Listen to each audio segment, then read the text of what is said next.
The two suspects were born in Canada, and though the RCMP says they were inspired by al-Qaeda, they said they were not getting any support or direction from the group.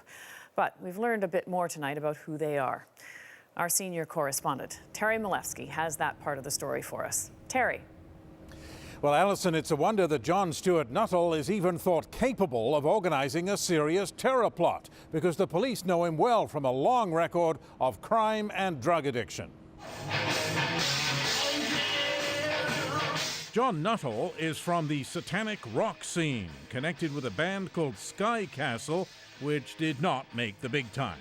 A grainy picture on what seems to be his webpage shows Nuttall with an array of guitars, and his brand of heavy metal produced tracks called In League with Satan and The End of the World, and this one called Doom Bringer.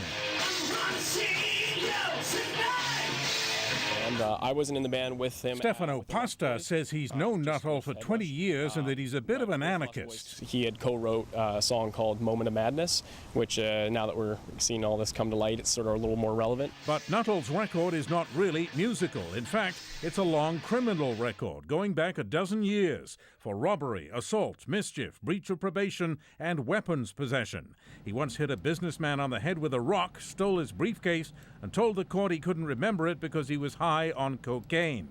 His lawyer, Tom Marino, says Nuttall is a convert to Islam. The assumption is that that has some significant bearing or impact. It would be naive of me to suggest I didn't make that connection either, but I'm not sure. I really have to discuss that with him. Marino also says Nuttall's co-accused, Amanda Korody, is his common-law wife, so they're not exactly the usual suspects. First of all, al-Qaeda has never used women, basically. Al-Qaeda converted, or people who embrace the cause, will usually convert and change their name. These people have kept Canadian names. And if the two were plotting a bomb attack, clearly CSIS and the RCMP knew all about it. It seems quite obvious that some members of the security forces in Canada had penetrated this cell and knew exactly what they were doing.